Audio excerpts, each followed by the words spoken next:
21,500 କୋଟି ଟଙ୍କାର ବ୍ୟୟରେ ହେବାକୁ ଥିବା ବନ୍ଦର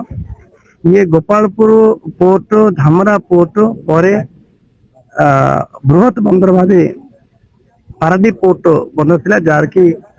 135 MTP ଥିଲା ଏବଂ ୟାର 150 MTP ମାନେ ପାରାଦୀପ ପୋର୍ଟ ମଧ୍ୟ ଅଧିକ କାର୍ଗୋ ପରିବହନ କରିବାର ମଧ୍ୟ କ୍ଷମତା ରଖିବ ଏବଂ ପାଖାପାଖି ଏଇଠି ଥିବାର 60 ଲେନ୍ 5,000 ଏକର ଜମି ତାକୁ ପୋର୍ଟ ଶିପିଂ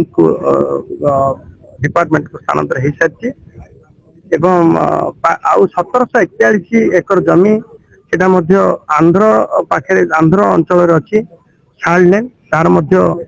ଆସିବ ଏବଂ ଆଉ ପାଖାପାଖି ଯେତେ ପୋର୍ଟର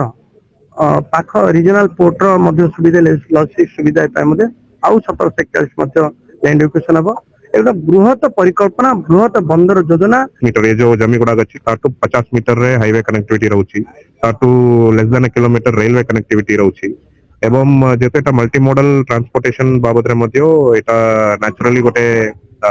गिफ्टेड लोकेशन अच्छी गोटे नेचुरल मुहान गोटे अच्छी नेचुरल ये अच्छी माने बहुत कम प्रयास रे बहुत कम चेष्टा रे एटा को जल्दी डेवलप हो पारे